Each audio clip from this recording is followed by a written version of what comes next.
Welcome to today's deep dive. When you think of Cambodia's ancient history, your mind probably jumps straight to the massive stone towers of Angkor Wat, Oh, right? absolutely. Yeah, it's totally iconic. Right. But what if the literal blueprint for that entire civilization was hidden deep in a forest miles away, like a mysterious, much older site? Right. Sambor Precook? Exactly, a 7th century capital that it actually only became Cambodia's third World Heritage Site fairly recently, back in 2017. So, okay, let's unpack this. Yeah, to really understand why Sambor Precook is so crucial, you have to look at what it was before Angkor ever existed. It was known as Ishanapura. That was the capital of the early Shinla Kingdom, right? Built by King Yasovarman I. Exactly. And it basically served as this massive, real-world testing ground for architecture. What's fascinating here is that you are watching the exact moment a distinct Khmer artistic style is born. Because for centuries before that, they just relied on imported ancient Indian aesthetics. Yeah, which were mostly these very square, rigid temple layouts.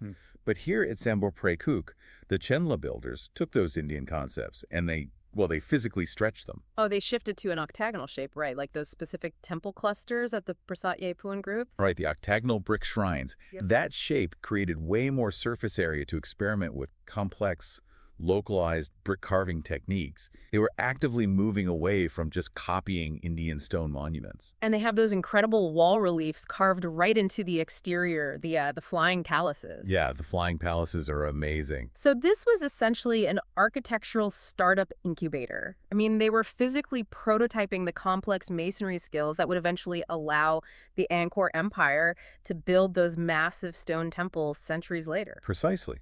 They were mastering their craft.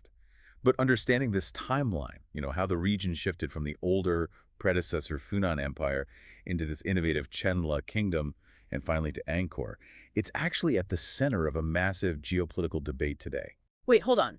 If we are talking about an architectural evolution entirely within Cambodia, why does the historical debate suddenly involve the Srivijaya Empire? Like way down in Indonesia and Malaysia. How are those even connected? Because you can't understand a civilization's rise just by looking at its buildings. You really have to look at its trade routes. Okay, that makes sense. Right, and for a century, the accepted narrative, which was championed by George Coedes, a very prominent 20th century historian, was that the powerful Srivijaya Empire was headquartered in Palembang. Way down on the Indonesian island of Sumatra. Exactly.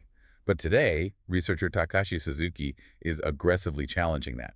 He argues against the Palembang theory. He points to the Malay Peninsula instead, right? But, why does that geographical shift on a map matter so much to the builders up in Cambodia? Because the Malay Peninsula is a massive maritime choke point. If Srivijaya was based there, they essentially held the keys to the regional highway. No. Yeah, Suzuki argues that from the peninsula, Srivijaya could exert a really heavy restrictive influence on the early Angkor dynasty. They did this through naval dominance and strict trade blockades. So they basically controlled the flow of wealth. Right. Trying to piece together ancient history by only looking within modern national borders, it's like trying to understand global shipping by only looking at a single warehouse. You have to analyze the unified economic geography of the entire region to see who actually held the power. Wow, okay. So what does this all mean for you and me today?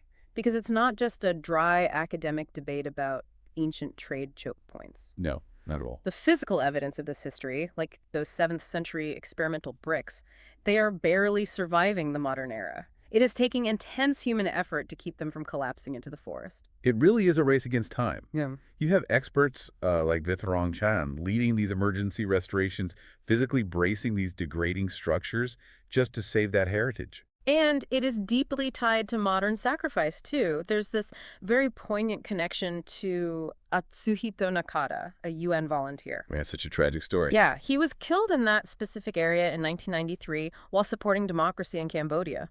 And today, his legacy actually lives on at the nearby Atsu School, built in his honor. It really drives home how this ancient heritage site is permanently woven into modern international cooperation. Yeah, if we connect this to the bigger picture, we've journeyed from a 7th century forest capital prototyping octagonal brickwork all the way to a fundamental rewriting of Southeast Asia's geopolitical map based on trade choke points. It's a lot to take in. Yeah. And it makes you realize how fragile our understanding of history really is. which leaves you with a final thought to ponder today. Right, because we just saw how top experts completely misunderstood the location of a massive empire's capital for an entire century. Exactly. So, looking at our own modern world, what universally accepted facts about us might future archaeologists completely misinterpret when they are digging through our roots 1,000 years from now?